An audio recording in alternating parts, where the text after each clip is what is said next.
അസ്സലാമലൈക്കും. എല്ലാവർക്കും ലവ് കുക്കിങ്ങിലേക്ക് സ്വാഗതം. ചോറിനും കഞ്ഞിക്കൊക്കെ കൂട്ടാൻ പറ്റിയ അടിപൊളി ചെറുപയർ ഉണ്ടാക്കിയാലോ. കഞ്ഞിയുടെ കൂടെ സ്പൂൺ വെച്ച് കോരി കുടിക്കാനും ചോറിന്റെ കൂടെ ഒഴിച്ച് പപ്പടമൊക്കെ കൂട്ടി കഴിക്കാനും അടിപൊളി ടേസ്റ്റാണ്. ഇതിനായിട്ട് ആദ്യം തന്നെ ചെറുപയർ ഒന്ന് ചെറുതായി റോസ്റ്റ് ചെയ്തെടുക്കണം. ഞാനിവിടെ അരക്കപ്പ് ചെറുപയർ എടുത്തിട്ടുള്ളൂ. അധികം വേണമെന്നുണ്ടെങ്കിൽ ചെറുപയർ കൂട്ടിയെടുക്കാം. റോസ്റ്റായി വന്നിട്ടുണ്ട്. ഇനി ഇതൊന്ന് കഴുകി ഒരു 1.5 കപ്പ് വെള്ളം ഒഴിച്ച് ഒന്ന് വേവിക്കാനായിട്ട് വെച്ചു കൊടുക്കാം.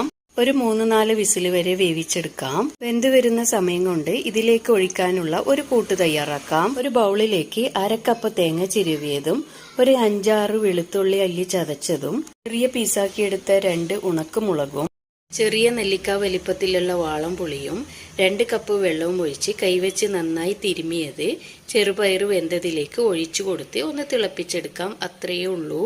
സിമ്പിളായിട്ട് ചെയ്യാൻ പറ്റിയ ചെറുപയർ